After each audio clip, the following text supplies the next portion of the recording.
So welcome to this webinar today called Quest-Based Learning, Changing the Game of Education Through Learner Choice. Our speaker today is Chris Haskell from the Department of Ed Tech at Boise State.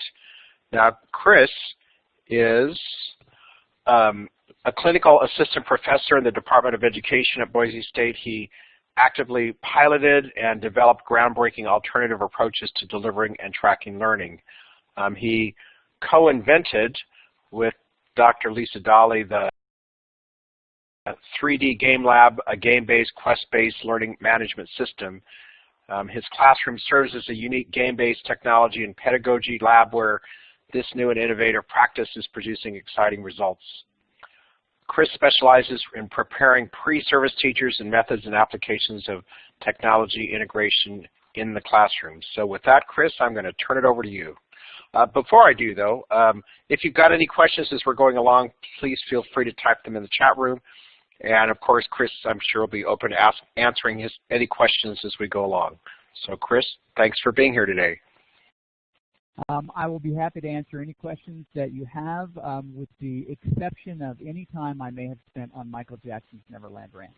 So if those come up, I'm going to probably push those aside. I'm really happy. I wanted to thank you both for coming. It's not a big group today, but hopefully you're at least eating lunch or something so that this time is well spent. If I strike a nerve or get you excited about something and this conversation continues beyond this, that would be great. I'll real quickly type my, if I can spell it correctly, my Twitter handle in the chat.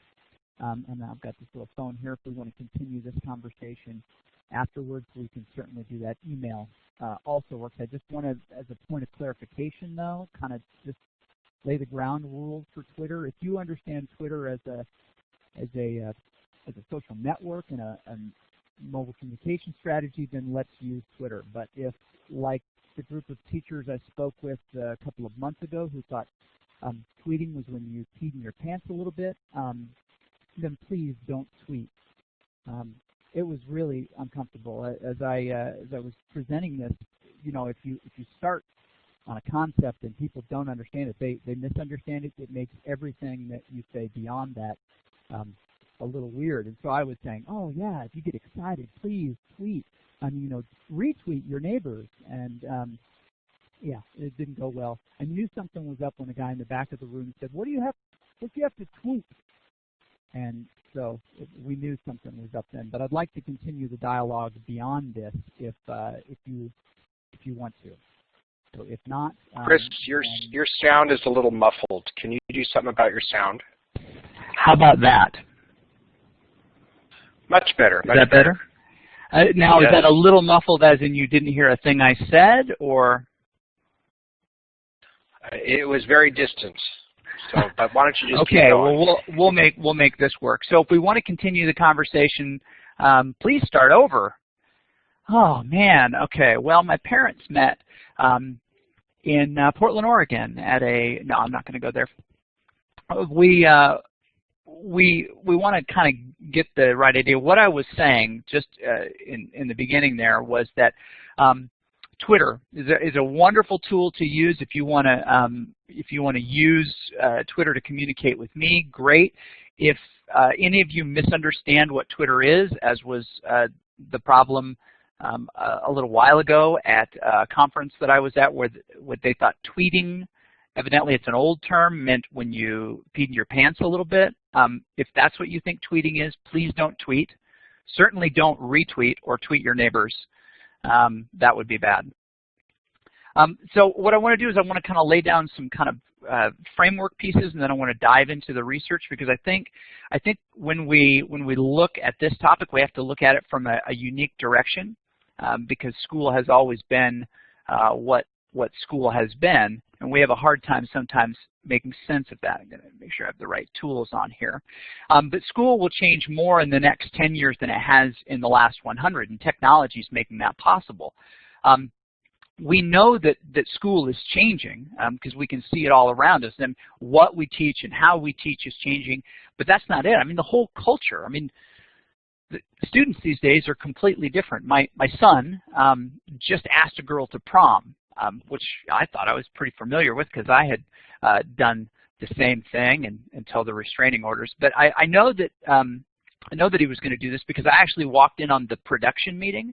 I guess nowadays it's not enough to just, call somebody and say, hey, do you want to go to prom? And for her to say, no, I have a restraining order. And I say, oh, that's right, I forgot, 50 feet.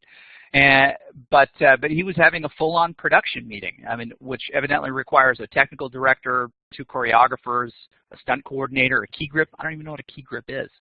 When he saw me, he was like, Dad, can I hire Cirque du Soleil? And it's really complicated. I can show you the script, actually, if you want to see it. They gave me a bit part. My line is, hey, aren't you a little short for a stormtrooper? A girl also, evidently, in today's schools can't just say yes. She has to stage a flash mob. I didn't get cast in that one. I'm a little bit bummed. But school is changing, and it will continue to change a ton. And so I think it's important to kind of break down maybe what isn't working of late, just as a way of starting this off. But really, all classes are a game. We try to figure out what it takes to win from the moment we walk in. The way we prepare, act, interact, study, and even talk to the teachers built on our assumptions that we make about the winning condition of the course. Some teachers are great at this, and they slant the design of their classes and learning to benefit the teachers, the students, but it's still a game.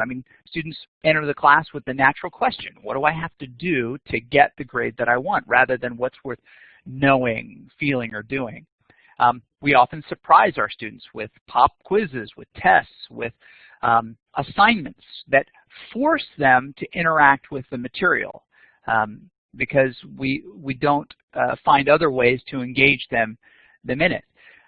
And we punish them with their mistakes and gradually chip away until mathematically it's impossible for them to be successful. Enough B's, C's, and D's, and we can't have the outcomes that both they and we want. And largely, their ideas about what is success changes dramatically.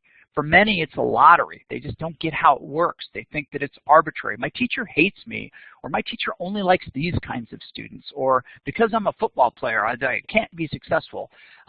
They see the mysticism in it and try to break that down. And most students think that this is a terrible game, and they hate it. But we have game-based learning already. So this is the game. This is the game that exists, seen by many as arbitrary and unnatural and disconnected from the rest of their lives. They pull out textbooks.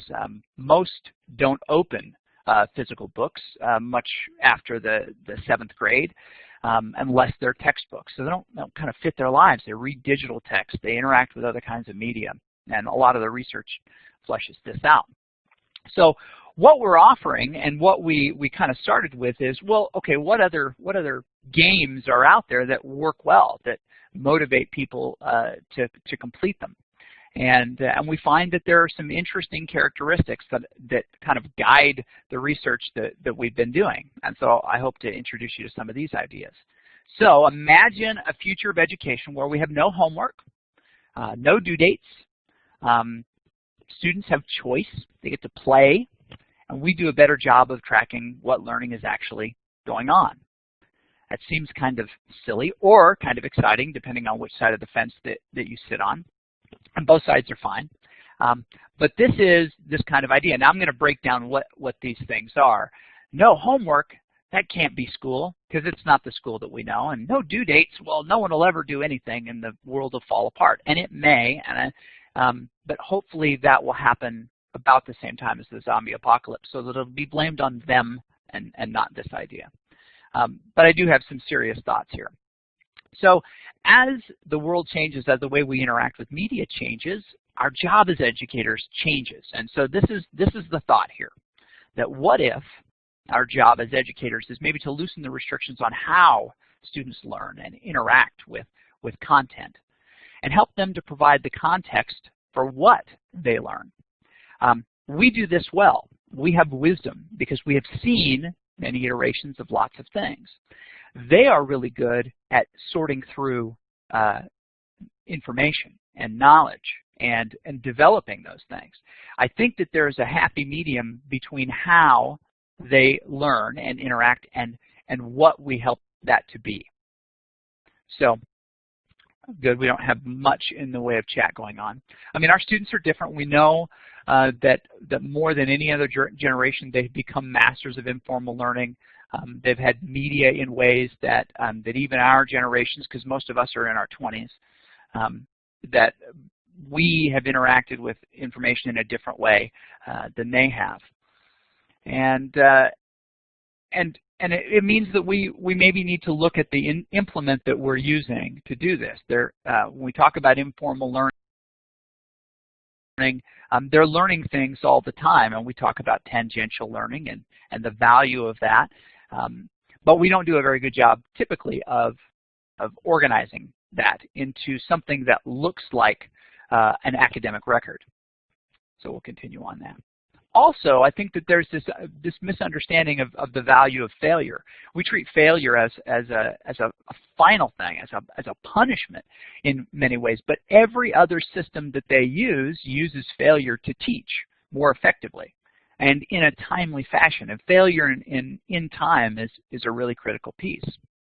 So a video game, for example, allows you to fail at a level as many times as is necessary for you to develop new strategies. Now, if you are sitting there with the gamer guide or with someone to help you, they can help you actually think through your failure and build a more successful strategy more quickly. That doesn't mean that you just kind of throw bad effort after bad effort.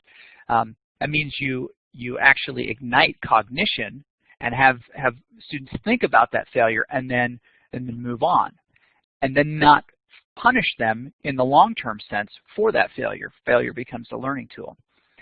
We know a couple things about homework and due dates from lots and lots of research. Homework typically is done and completed to satisfaction far more by students who have a certain kind of family unit makeup.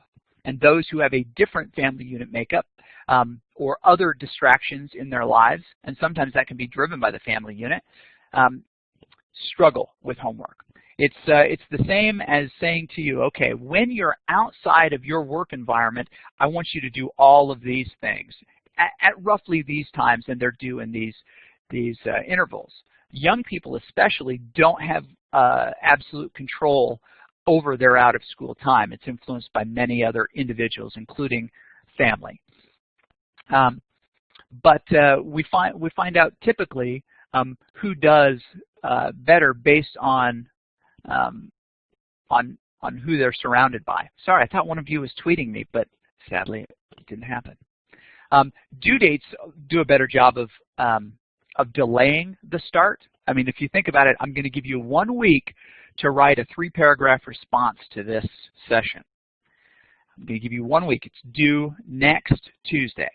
When are you going to start it? Type that in the chat. Be honest. Kristen, all right, getting an early start. Paul, you're just showing off now.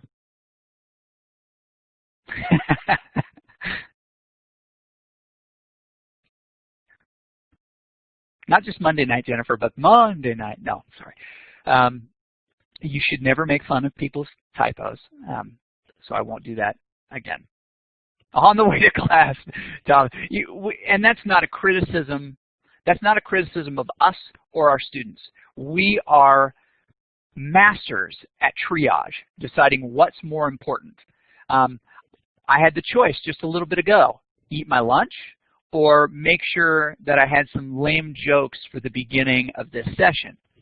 I went with lame jokes. That was more important than eating lunch. And as you can see, what a benefit it really was. So we triage. We do the things in the order that they need to be done pragmatically. But so by delivering due dates, we push back when a student will start. If we eliminate that, when it's due, and we allow students to move in more bite-sized chunks, we see a tremendous amount of progress. And that's the research that I'm going to share with you today. Student choice also is a wonderful, amazing thing. And I ask this question all the time, but I'll ask it of you. And if we've been at a session before, if we've spoken and I've mentioned this, then forgive me, and you're welcome to answer the other way. You have two choices. Type them in the chat. Type them in the chat. You can jump off a 10-meter platform, diving board. That's the big Olympic one, 30 feet in the air. Or you can swim 100 meters in the pool. We're in Canada, by the way, which is why it's all meters. So which would you do? Jump or swim? There's no funky, it's not, oh, by the way, it's lava, I tricked you, haha. No, it's just water, it's a pool. Which would you do? Swim, jump, jump, swim, swim. You guys can't make up your mind. Well, one of those answers is right, and it's the one that you gave.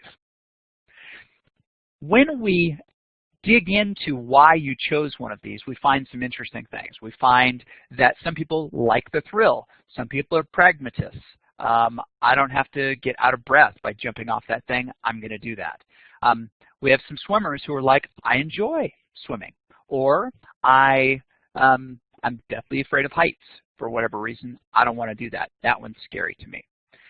Whatever the reason, that's part of your schema. That's the network of experience that allow you to come to a point of decision. That happens all the time. Every decision we make is built on this schema. I'm going to pet this dog. I'm not going to pet this dog. I'm going to have Thai food that I got at the gas station, or I'm not going to have Thai food that I had at the gas station. Your experience helps you to make those decisions. Now, when we go back in the educational frame and we think about that, I'm asking you to make a decision in my Aquatics 101 class. Ha-ha, I did trick you. And the decision that you're making is one that is relative to the class. I'm actually assessing your water acclimation skills. Can you get in? Can you move a short distance? Can you change direction? Can you find a wall and get out? That's what I'm assessing. But I've given you two different activities that you will be motivated because of your schema to select one or the other. I've gotten you to move toward completing academic requirements by giving you the choice in how you do those. Aha, brilliant, right? I wish I could take credit for this, but this has been around by great teachers a long, long time. But it's that schema that allows us to unlock that.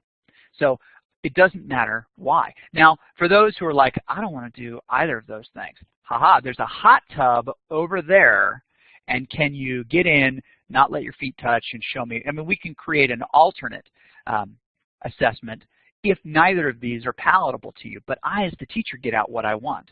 So we use these concepts, these ideas in the development of class, right? These are kind of game-based elements where we use the constructs of games to help us with this.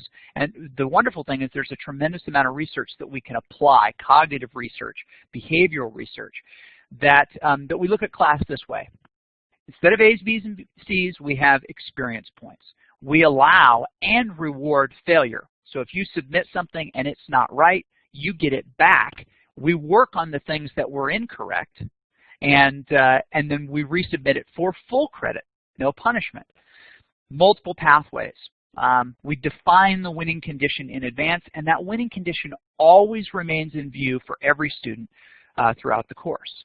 And it's called quest-based learning. And here's the comparison. So the black is, this is the black and white of the whole, yeah, okay, you see, is a traditional gradebook approach, right? You have measured distances along a track. They all occur in a very specific order. Every student is expected to do the same thing. It's a fixed path. It's activity-driven. It's reductive grading. As you make mistakes, you chip away. And it's very punitive and unmotivating. On the other side, you have quest-based learning, which in essence is a curriculum organized in branching arms. You can move in directions, kind of complete competencies in groups, and have choice within those. Now you'll notice in some of those areas, and I'm going to use my little smiley face tool. I'll use the star this time. You get to this point, and these four options are available to you, and they represent different things. That doesn't mean that maybe you need to complete necessarily all of these, although you could, right? But you can do different things. Sorry, I just enjoyed playing with that. That was fun. But we offer a flexible path like a video game. It's competency driven. We're not paying attention to specific activities as much as the competencies that they demonstrate. You know, accumulative grading, right? Rewarding for and motivating, and I'll break those down. So often, even topic areas will start with a key quest that says, here's what this area looks like, and you can work through it however you want, building to a badge or reward, which then marks what you've learned and what you've done. Students select their own activities. Here's some pictures of the system, where you have lists of available quests. That's what we call them. Some folks who develop learning like this call them challenges. There's lots of different ways to look at them. Every student, like their social networks, can see a number of things, including, before they select it, including what it's worth, the average time that it's taking, and that average time is given by other students, a user rating, again, given by other students, and you even have the ability to drill down to public comments as well and see what other students have said as they've completed it. Oh, I really like this one. Boy, it was a lot harder than I thought. I wish I'd known this. It's amazing what groups will do when allowed to comment. It's also amazing what will happen when we as teachers can look at the way individual activities are being rated. Not at the end of the course, not at the end of a unit where we may ask for feedback, but granularly. Hey, you misspelled this word 3 times in the same quest. I did that. I was able to go in and fix it before any other students completed it by seeing those comments. So you have an evolving and constantly updated community-driven curriculum. As well as categories. You can see the tags here, so I could search out other quests that have YouTube. Maybe I'm completing work while I'm sitting in the doctor's office, and while I can't get up and do a lot of experiments, I could watch some YouTube videos and respond to them with text. I could watch, so I could do a search for that. And you can also see any quests that you have in progress and also look at all those that are completed. Quests are approved or sent back. This is a snapshot I took today. So here's the quest. I'm looking at them from the teacher perspective. There I am. I'm at the rank of a student. Never mind that. Again, it's the Morpheus blue pill, red pill. If you approve it, you can attach an award to it, or you can return it with comments. The quest itself never loses its value of 75 points. It remains that value, but we continue to work and develop the schema necessary to get that student where we want them to be. Think of the rubric as a 1-column rubric. We don't have that 1-point column where we say, oh, it's crappy, it's this and that, because some students will accept that. We start with a 1-column rubric. Here's what we're looking for. Now let's build to that. A student maybe spends a little bit more time on an activity like this and has a lot of revisions. I can actually reward that, give them more experience points for the time that they've put in, which will add more to their winning condition. We also use rewards in the form of badges, achievements, and I'll go back here, awards, because I won't show you on this screenshot. Badges represent collections of curriculum which add up to something. So this is actually from a class. It's a pre-service teacher education class. Most of your universities and schools have or have interacted with it. Many of you took this. So special skills within Blogger would earn you this badge. A number of different quests would show you how to do different things in Blogger. This is an area of specialization that a student could learn. Same thing with Word, all the way down through video, social software. I've got an influx. A few of us who teach this course at Boise State University have a sudden influx of not education majors, but kines majors. And these kines majors don't respond to the same curriculum of create a parent night, Prezi, or PowerPoint. They're like, yeah, I'm not going to have parents, in my field. So we built a curriculum that could be filtered directly to them. Tim, oh, thank goodness you're here, Tim. Glad to see you. And achievements then would represent things like, I'm just so impressed. I can't believe we have that many Susan Lowe's in here. Sorry, I digress. Achievements represent things that happen in the system that can motivate behavior. Fast starter, completing 5 quests in the first week, that you get a little XP bonus. We can actually promote with pre-quest programmed, if you will, badges and achievements which promote student behavior. We mark student progress with a player card, like other games. Again, these concepts are borrowed from gaming environments, and this is an actual student. And you see progress bars. The students always see those progress bars as well. First of all, on the bottom here, the distance to the next rank. The group is actually, this is the distance to the winning condition. The student is at 825 of 2,000 experience points, which lead to the winning condition. They always know where they stand, and the winning condition of an A is always within view. They can also see what badges they've earned, what achievements they've earned, and what additional awards I've given them. They also can see, as can the teacher and their friends in the system, what recent activities they've completed, how many they've got, how many there are active, and how many points they've earned within categories and against the tagged standards that we've applied to each of the quests that they've created. It's a really robust way of looking at student progress when you can look across competencies and standards. So this graphic shows to date, and I'm going to kind of go into research mode. There we go. Goes into research mode. We created this. Let me just kind of take a step back here. We had this idea. We knew we wanted to build it. We immediately started looking for ways we could modify other learning management systems.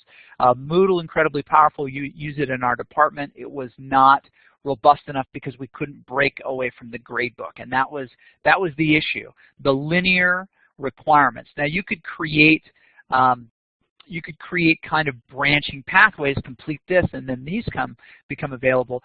But it was a singular branching pathway, and every student would have had to follow the same course, just at a different adaptive release is what that tool is called, I believe, in Blackboard, which the university uses, but our department uses Moodle. So I've used both. Neither of those would do it. Angel wouldn't do it. We looked at a number of other ones. While there are some really interesting things in Edmodo, it doesn't do it yet either. All trapped in this gradebook paradigm, a 150-year-old technology, I might remind you. So we've got better technologies than the gradebook today. We actually have about 6,500 players in the system right now. These numbers are closer, 100,000 quests completed, almost 5 million experience points earned, and a ridiculous amount of questing hours in the system. Pretty exciting stuff. We've got beta teachers now in 10 countries. The research that we did most recently, which is, and I'll give you this at the end, or I'll give you links to it, which ultimately led to my dissertation, a couple book chapters, and a couple other things in review. We'll see if those stick. And they boil down to really looking at classes taught this way. First of all, what are the success outcomes, and then what decisions are students making within the course that would help us understand what's more attractive? How do you design curriculum that's choice-based that is attractive? That's a much bigger question, because it's the same way as saying, well, what do 13-year-old boys like to eat? You can generalize and maybe pick out a few things that are common, but you really have to understand different things about them. Where are they from? And so there are a lot of characteristics that still have to be dug into. But here is, I think, the really meaningful piece, and that is that with systems, with electronic systems like this, we can not only use the Amazon, the Facebook, the YouTube style algorithms to help profile individuals by the decisions they make, the length of time it takes to make those decisions, the things within their groupings that are happening. Pandora is another one that helps us kind of helps us find what we like. It's not always perfect, and it's constantly retuning your profile. But those types of things can be brought to play, and we're talking about learner analytics here in the educational environment. But what's unique about the educational environment, instead of recommending a song to you, entire systems can be generating their needs assessments. They can be reminding teachers through an email that these handful of students really benefit from this type of curriculum. And since they haven't done this activity yet, maybe this quest created by somebody else over here might be nice to add to your curriculum as well, where you're actually kind of getting things that you can add to your, I guess, curricular shopping cart, if you will. But in the research that we did, we found that it was an incredibly rewarding experience. They completed nearly twice the amount of activities that they had in a traditional module-based course. So by removing the restrictions of due dates and telling them where they had to work on course material, we opened it up, we made it branch, and they did a lot more. Now, a handful of those were broken into more bite-sized pieces. Instead of the 3-hour sit down and write kind of paper, we broke it into, oh, do your introductory and conclusion paragraphs, and then, those types of pieces. But by and large, they completed twice as many activities. They liked the work that they were doing. This is an N of 97. And they were averaging about 34 minutes in an activity. There's more details there to share, and I'll come back to those. The most striking thing that we found in this environment led to the winning condition. Now, this class pitched on day one to the students went like this. Okay, no homework, no tests or quizzes that are mandatory. You're going to complete a portfolio instead of a final exam, and there are no due dates on anything that you're doing. Most would assume that a college class like this would immediately say, sweet, grab their backpacks, run out, and start playing beer pong. That did not happen.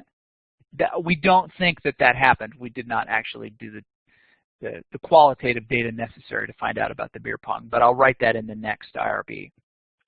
But we did create experiences in the classroom. Sometimes they were raids, if you're familiar with the gaming terminology, which I think everybody in this group is. Sorry, I haven't gone through and broke down. Now, a video game means no. But what we found, and I've totally lost my train of thought, so I'll try to come back to it, try to circle around. We've got the thing and the other thing. But that students were created raid opportunities, and within these raids, we organized one big activity. All right, everybody is going to do this today, or everybody at this table, here's your challenge, go. And we left a lot of time, which was basically open lab, where I could then say, hey, you know what, you four are just accepted the same quest. What if we went over here and we did it together? What if I partnered the two of you to do this? And so you turn on a little music, you get the mood lighting just right, and you just create this lab environment, somewhere between a study hall and a student union building. So what we found was that if you look at this diagram here, the white line represents the winning condition. Each of these red lines represents an individual student's progress. Now, there aren't 97 lines here. A couple of them who ended up with the same outcomes were clumped together. Not only do you find that the vast majority of students, 93%, finished the course with what we would consider an A. Not a sorted A, not a bell curve A, but this is the one column rubric of what we want our students to come out with. And a very small amount ended up with less than that. Here in the outliers in this curve, so to speak, are the folks who came the first 2 days, 3 days, and then life took over and we never saw them again. They may have been abducted by aliens. They may have contracted the dorm flu. We don't know. They disappeared. Others started to fizzle out mid-semester. Again, in almost all cases, life took over. This was not the only class that they were unable to achieve any kind of outcome. And I do have, this represents two students who both collectively selected a B. They got near to the end. Again, major life issues, you know how it is in college, and they said, hey, look, here's my portfolio. I realize I don't have quite 2,000 points, but I just need to be done, and a B is good enough. Happy to do that. This also represents a number of students who got to the end of, about 5, who got to the end of the semester and who had not completed everything that they wanted to. they were given an incomplete and allowed to continue questing and working through the break. Thus, completing it, I turned their incomplete into an A. So, let me kind of come back to this, because the question we always get is, oh, this sounds great, I'd like to try it, and we can create that opportunity. The other interesting things that kind of came from this research, and I think that in the end here we're going to have quite a bit of time to kind of Q&A, and I'm happy to do that, if you'll allow me to make fun of your questions also, because that would be nice. But we have continued to use this approach in this class and other classes at the university and are testing it. We've got some research and some numbers that have been crunched that I'll be able to talk about. But we've noticed a few interesting things. First of all, when students reach this winning condition, and as part of the pitch, it was when you're done, you get to go away. You don't have to come back anymore. It doesn't matter if it takes you 4 weeks or 12 weeks. When you're done, you're done. And ours are 16 weeks. The average time to completion for this course was 12.5 weeks. Pedagogically, that meant kind of front-loading a lot of the big activities that I wanted to do and not saving them pre-evaluation, if you know what I'm saying. I know when you bring M&Ms, you know that the evaluation is only a week away, right? I'm on to you. So we had to front load some things there, but students continued to quest. So what makes a student go 780 experience points beyond the requirements to finish the course? And I'll ask you to comment down below.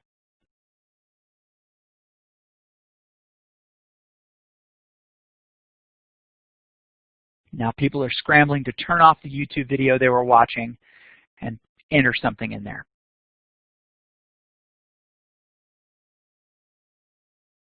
There, we've got someone typing. Yes, I appreciate it. What would cause someone to keep doing? The need to win? Yes. Kristen, I think you mean their learning wasn't complete. They had more that they wanted to learn. What causes someone to continue to play through a curriculum after they've won, they've got their A, they don't have to stay anymore? Yes. They were enjoying. Some did compete. I would argue that those that were at the very top of the curve wanted to beat somebody. And we formulated, I think, a really value, and you're welcome to use this tool. It's a quantitative tool for measurement for when students who have completed a course, we'll call it the Haskell tool, have completed a course, continue to interact with that course. It's the, and here it is, you might want to write it down. It's the, what are you still doing here? That's the tool. That's the qualitative tool for that. They had just one more question. Yeah, and many of them wanted to see, well, I'm at 2,080 points. What happens if I get to 2,100 points? We had qualitatively, we gathered some data, not in any kind of way that we can organize, but I can share with you just some of what people said, and that was, well, I wasn't going to let her beat me, or before I didn't know how to do this, I didn't want to do this part, but when I got done, I realized that I wanted to, or I could, or there were a bunch of quests that I really wanted to know how to, I wanted to know those things, but I didn't have time to do them. Now, that didn't mean that they still hadn't met all of the requirements and the standards and had lots of evidence which demonstrated what they knew in their portfolio. To the contrary, these are folks who met, in essence, our one-column rubric of what a teacher about to go into the field should be able to do with technology and with teaching practice. But the tools that they interact with those things were a little bit different. Oh, well, I did all the stuff in PowerPoint, but Prezi looked really, really cool, so I wanted to try Prezi. Those are the kind of exchanges that we're talking about. So that's a big thing. This was created inside the walls of Boise State University, and if you're familiar with how things work inside the university, you cannot use more than the required or the allowed allotment of toilet paper without 3 signatures on a requisition form, and it takes 6 weeks. So it was incredibly painful to do simple things like, hey, we need to bump up the server that we've got this on so we can bring in another 10 teachers and about 60 students each. And they're like, oh, that's great. Let's have a meeting about that after we come back from winter break. And it was like October. So it was necessary to do the tech transfer process to roll it out. My colleague, co-inventor, Dr. Lisa Dolly, actually left the university to form in essence, the rollout platform that we can, in our department, take, invasive curriculum that we develop, other technologies, something like this, and have them on a landing platform so you can do crazy things. I mean, really crazy things like hire somebody, because evidently at the university we can't do that this year. Next year, I realize you have the money, but yeah, we can't do it this year. I'm sure you know what I'm talking about. It's just, I mean, institutions are heavily bound by rules so that they run better and so that there's equity, and those rules can create problems. So what we did is we moved it outside the university. To correct that number, we have 530 beta teachers in 10 countries. Some of those are very active, running their entire curriculum. To those who just wanted to test it out, we've got some folks working with NOAA and their science curriculum in a grant that we've been working on, and the tool now itself is funded entirely by either research funding, which is typically where the changes in the developments in the tool come from, and by the beta users who have attended one of the teacher camps, which is how we kind of raised initial capital to do things like fix servers when they're broken, get more server space, and those kind of things. So that's how we've taken our technology and made it available to anybody. It's not open sourced yet. I saw you waiting to ask that question, and I stole it from you. It's not open sourced yet because the university applied for patent on the technology. So the university still technically owns the technology, and once that process is complete, then we'll see. Also, there are some interesting things relative to student data that COPPA and FERPA require us to lock it up tightly right now, so that student data can't be exchanged or leveraged, or we have to, I'm sure you know all about that. And I'm not as a pitch. I'm not here to sell a tool. I'm excited about an approach that has been incredibly successful for us, and is showing a lot of promise in the places that it's being employed. Not without issue or not without discussion, because it's giving students choice is a very unfamiliar thing. Because what do teachers do then? I mean, if you can't tell somebody what to do, what are you, right? Not a teacher if you can't be the boss. Kidding, of course. And we're also going to host this, because we've got enough teachers now. We're actually going to host a conference here in Boise with a lot of teachers that are building things in a quest-based learning approach. So that is basically how this technology and the research has been moving. And a lot of the key findings are students have been more successful in the approaches that we've given them, not without student failure. It's not the magical cure for every student. But what we've found is that by offering choice, we can create a moment, a decision in a student to act. And that decision can be based on a number of different things that were never available before in a traditional gradebook-driven curriculum. Specifically, I feel like doing this, or I feel like doing this. Or I have 30 minutes before soccer practice starts, I want to keep moving through this course. Oh, here's something that's averaging 18 minutes. Okay, I'll do that one. Something that they can start right now, that we are allowing them to leverage their time and to add schoolwork in the spaces that it fits naturally, rather than asking them to try to crush it into a space that it doesn't fit naturally, and giving them time to do those things, creating collaboration opportunities and the like. So I don't know how this Q&A works, if you guys are going to jump in on mics and start shouting at me. or if you're going to type them in chat. Yeah, options and flexibility.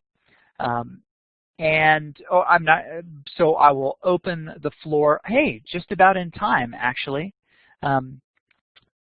for questions, and we can continue the dialogue. Realizing that we may not get to everything today, but we can certainly, you and I, continue this conversation later. Is there another slide? Oh, just some beats on research, and I don't know if you can click these things. You may not be able to, but I'm happy to send you these links, or you can screenshot it, or do whatever you want. So we've got some chatty chat going on here. I see Tom. Oh, he's not saying anything. He just left. Bye, Tom.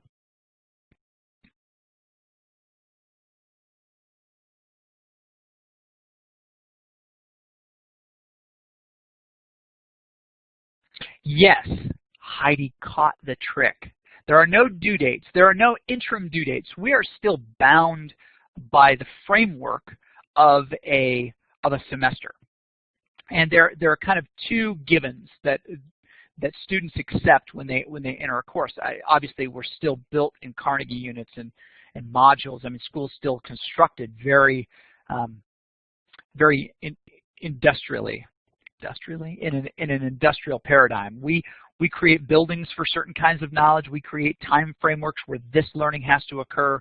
We still give students the harvest off. I don't think many of them go harvest, plus Cancun is a harvest. So they are bound. But we also measure the amount of experience that we want them to gain within that time so that it fits comfortably within there. But when we remove those damming points, I didn't really swear, I'm talking about the other kind of dam, that we find that those things flow much quicker. So think about, I mean, if you want to think about it in those terms, the flow of a curriculum is stopped at certain points by due dates. And often no flow occurs between one due date until the last little bit. But if we remove those, students will allow themselves to progress much quicker. So again, even though there are no due dates, students are completing the class about 3.5 weeks faster than standard. So we give them, and 16 weeks is the length of the course. The average completion time is 12.5 weeks in the college research that we've done. Yes, I'll do that near the end. Okay.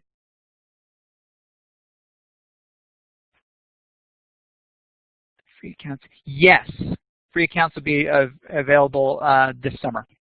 Correct. How much access teachers will have will be dependent on, I think, the financial model of the spin-out, I guess, landing pad, and how in the world we pay for that hosting. Unless you know Daddy Warbucks, who wants to come in and fund in perpetuity this amazing tool for student success.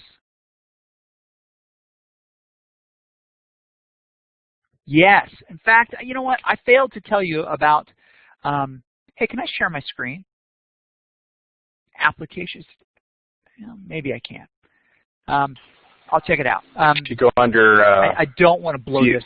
View application sharings, you can share your screen. Oh, sweet. Well, let me make sure that I've got something up here. You don't want to see my notes of lame jokes. Let me log into the system here. I'm going to jump into Firefox. Loading up the tool. Sorry, I'm going to log out and jump in as me. Okay, so great question. Can you get other stuff? Somebody else created a curriculum. Can I borrow it? Can I clone it? This is one of the big pieces that we built in the beginning, was this idea that teachers shouldn't have to reinvent the wheel. That content naturally created, say I'm going to build a quest of my own. This is my teacher menu. I'm going to create a quest. I'm going to call this Chris's awesome quest, because it will be, of 5 stars. Starts. I'm I can create that short description which is visible. This is a WYSIWYG where I can build in every element. I can drop in my images, my video. I can even edit the HTML of this and create a quest that a student would want to complete, and the specific submission details, tags, experience points that it's available. I can assign what category it's going to be in, repeatability. I can decide what the prerequisites are before this quest becomes available. I want a student to have completed this quest and be at least this rank within the system, right? I can hide that quest so that no one can see it. I can decide what standards I want to apply to it. I can create the image that I want to do. And I can also decide two other important things, whether it's available, maybe it's something I'm working on, or I want to hold back until a specific date. And you can, by the way, set the release date of different quests. And even if it needs verification, what? Think about this for a second.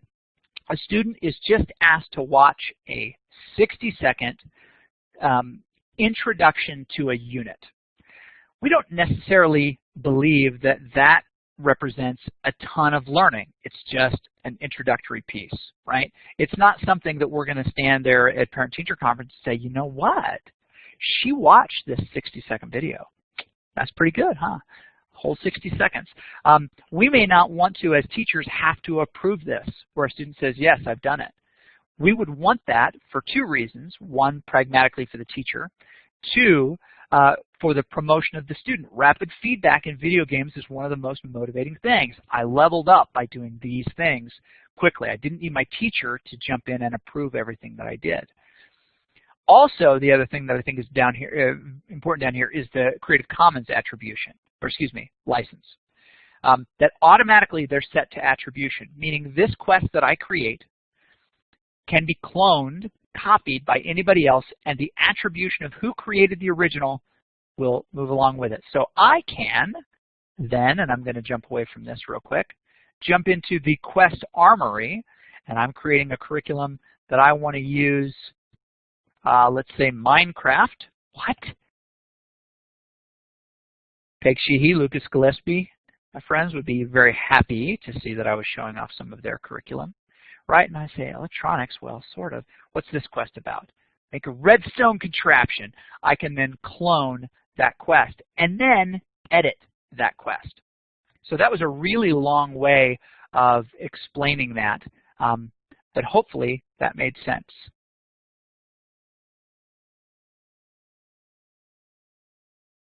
All right, I'm going to stop that. Go back to View and select Whiteboard. Select whiteboard. Okay, we're there. You did it. Cool.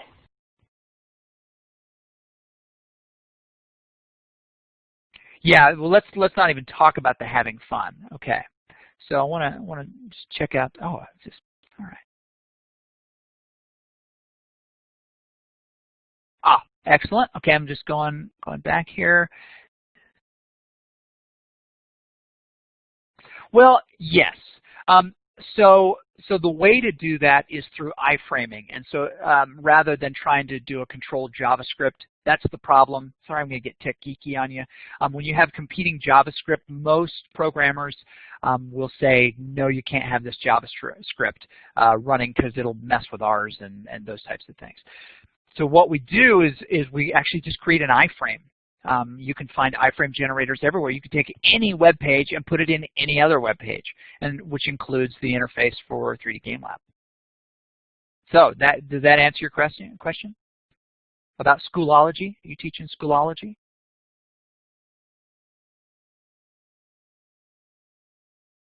Gabriella, I don't speak Spanish.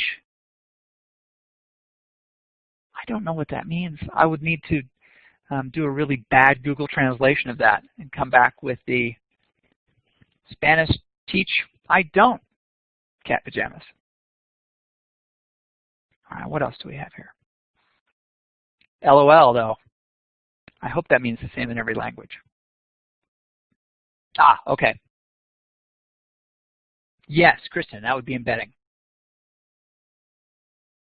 What else? What else do you want to know?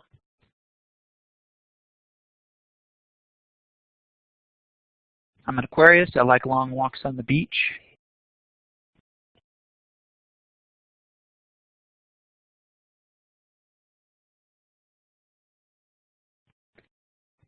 I will tell you that it has made my teaching much easier, because when a student brings an idea to me, the students are not just the consumers of the curriculum, they are also evaluators and in many cases the creators of the curriculum. So we work with spreadsheets. We teach teachers how to use spreadsheets and the value of visualizing data through spreadsheets. Well, a student of mine this semester and I were talking, well, what if we used a video game? Wouldn't it be cool to use a video game to generate data? Because we're always talking about that. It's easy to teach principles of how to create averages, minimums, maximums, and then look at that data. We do that with M&Ms. We do that with all sorts of stuff. We're saying, well, you know, it'd be fun is so that, you know, for people who didn't want to eat candy, there's that choice again, you know, the swim or the dive. And my you know, original industrial paradigm student voice in the back of my head said, well, they don't always get to choose. Life's not all about choices, and you know, sometimes the tough world will strip you down and pull your arms off, or whatever they, you know, say, that life is bad and we're just going to have to learn to accept it and cry ourselves to sleep, which I don't always agree with. And so she said, well, what if we use one of the video games? I said, oh, let's go look at a video game. Which game could we rapidly collect data? We need a lot of points of data. And we figured out Wii Bowling. And so we had this idea, what if we compared the bowling scores of, you know, two people who were bowling normally and two people who were bowling using some funky thing. They're offhand, their eyes closed, something like that, and see if there was a statistical difference between the first ball success.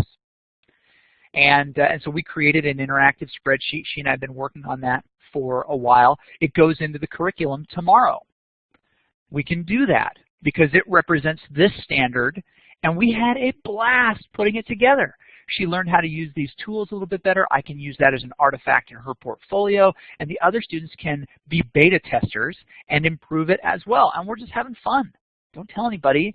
They'll try to make me do work. But it's been fabulous. Just the flexibility of we can create new curriculum right now because it's meaningful. So, all right, Deborah, we'll do lunch at some point from whatever part of the world you're at. So I teach educational games and simulations, teaching and learning in virtual worlds, which are both master's level courses.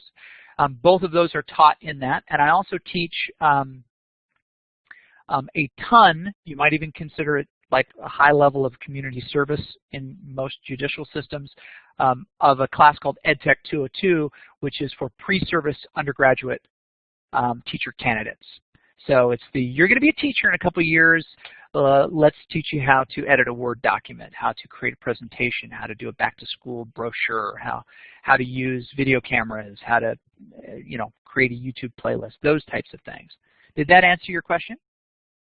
And I use it in all of those courses. All right, we're at time. I hope everybody, I'm seeing a lot of people just evacuating. I hope that this was what you were looking for and not so painfully researchy. I mean, I'm happy to show you corollaries and the standard 6-slide research thing, but I thought you might want to see other stuff. Chris, on behalf of iNCAL, thanks a bunch for sharing a very interesting and fun presentation. I think we all want to sign up for your course, so maybe we'll all see you there. So with that, I'm going to turn off the recording.